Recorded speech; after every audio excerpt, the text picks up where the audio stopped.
menyiapkan investasi amal untuk hari kiamat nanti. Ma'asyiral muslimin, sidang jamaah Jumat yang berbahagia, sebagai seorang manusia yang memiliki akal yang sempurna adalah merupakan suatu kebahagiaan bagi diri kita masing-masing kalau setiap hari kita mendapatkan keuangan kita terus saja membaik. Sebagai seorang pedagang misalnya, betapa senangnya hati kita kalau setiap hari orang datang berbelanja, menambah pundi-pundi kas kita, menambah uang yang masuk ke dalam kantong kita. Alangkah bahagianya kita manakala melihat HP kita berdering karena transferan customer sudah masuk ke dalam rekening tabungan kita.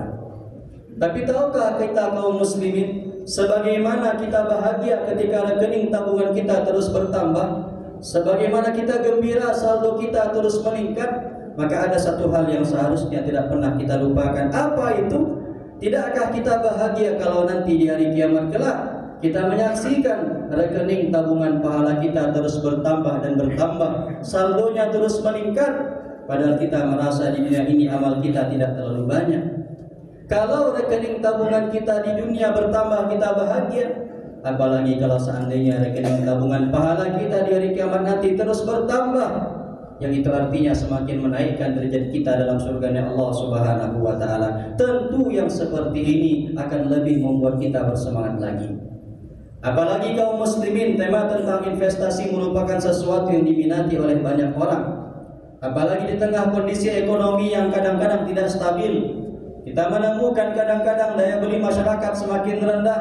Kita berpikir bagaimana investasi bisa menyelamatkan kita, terutama di masa yang akan datang. Maka ketahuilah, investasi untuk hari kiamat nanti jauh lebih penting untuk kita pikirkan.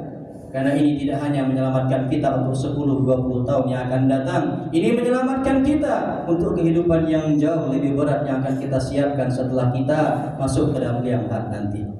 Maka dalam sebuah hadis kaum muslimin, baginda Nabi kita Muhammad SAW pernah mengajarkan, dan kami yakin apa yang disampaikan oleh Nabi ini sudah sering kita dengar dan kita bacakan.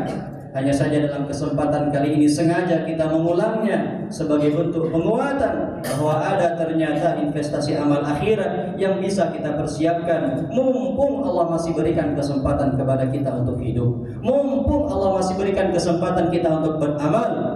Kalau setelah ini Allah jemput jasad kita, maka kita tidak tahu lagi apa yang bisa kita perbuat. Apa yang pernah dipesankan oleh baginda Nabi kita Muhammad sallallahu alaihi wasallam, beliau mengatakan, "Idza mata ibnu Adam inqata'a amaluhu illa min salas, shadaqatin jariyatin aw ilmin yuntafa'u bih aw waladin shalihin yad'u lahu." Kalau seandainya meninggal dunia manusia anak cucu keturunan Nabi Adam, maka terputuslah semua amal yang dikerjakannya. Tak mampu lagi orang beramal. Kenapa? Karena dia sudah meninggal dunia.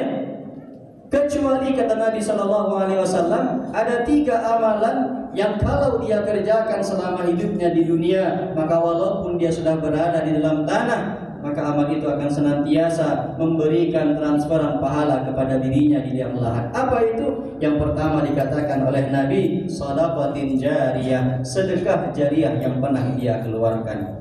Lalu apa yang kedua? Au ilmin yuntafa'u bih, ilmu yang pernah dia ajarkan diamalkan oleh manusia setelahnya. Au waladin salihin yad'u lah, atau anak saleh yang dia didik menjadi saleh lalu kemudian mendoakan dirinya setelah dia telah tiada.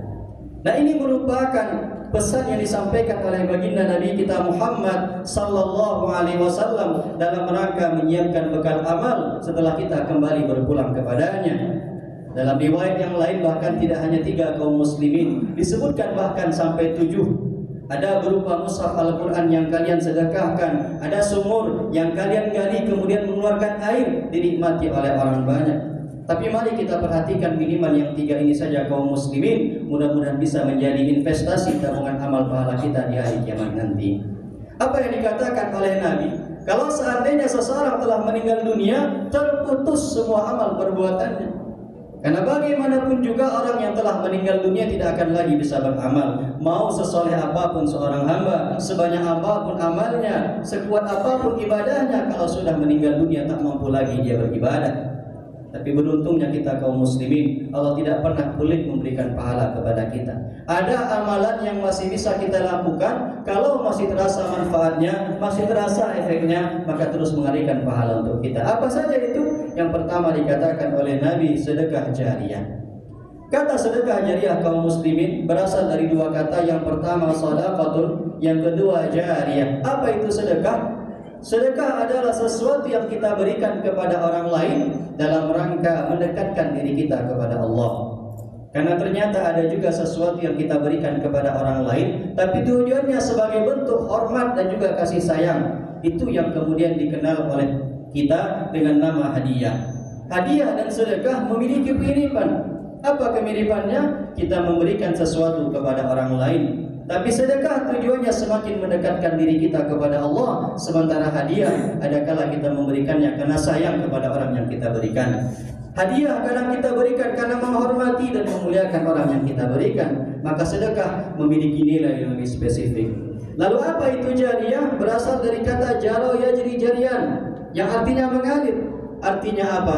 Sesuatu dikatakan sebagai sedekah jariyah manakala kita memberikan sesuatu kepada orang lain, lalu setelah itu barang yang kita berikan, sesuatu yang kita berikan masih terasa senantiasa manfaatnya oleh orang-orang yang datang setelah kita.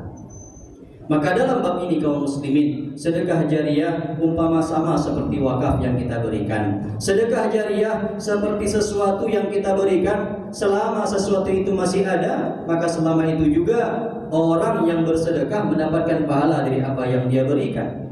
Dan bahkan kalau kita perhatikan kaum muslimin, semenjak zaman sahabat sampai hari ini, tradisi orang melakukan sedekah jariyah atau mengeluarkan wakaf menjadi sebuah ibadah yang pahalanya tidak pernah putus-putus sampai hari ini. Sebut sahabat contohnya seperti sumur yang pernah disedekahkan oleh Khalifah Utsman bin Affan radhiyallahu anhu. Sampai hari ini kaum muslimin, ada sebuah rekening tabungan di Arab Saudi sana bertuliskan nama Utsman bin Affan.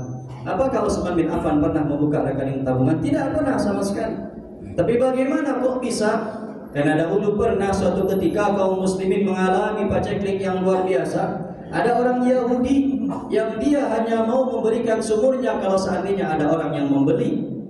Dan luar biasa harga yang diterapkan begitu mahal, sehingga tidak banyak orang yang mampu melakukannya. Lalu kemudian Nabi menawarkan kepada sahabat, muncullah Utsman bin Affan, orang yang membeli sumur tersebut. Awal mulanya beliau tidak mampu membeli semuanya kaum muslimin. Beliau beli separuhnya saja. Setelah diberi separuh, akhirnya kemudian dia persilakan kepada kaum muslimin, siapapun yang punya kebutuhan, yang ingin minum silakan ambil gratis.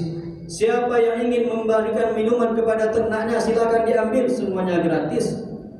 Dan siapa saja yang datang mengambil keperluannya silakan diambil, semuanya gratis. Orang Yahudi yang biasanya dia menjual air kepada setiap orang yang datang, lama-kelamaan merasa rugi. Kenapa? Karena tiba giliran Utsman bin Affan, dia berikan airnya secara gratis. Tapi giliran Yahudi, dia terapkan setiap embernya dia berikan harga.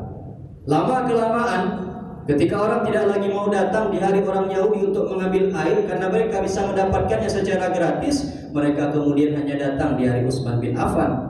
Orang Yahudi pun kemudian dia menyerahkan kepada Utsman bin Affan, kalau seandainya engkau mau silakan beli semuanya, saya serahkan semuanya kepada engkau. Maka dibelilah oleh Utsman bin Affan sumur tersebut. Beliau sedekahkan, beliau wakafkan kepada siapa saja yang ingin memakainya.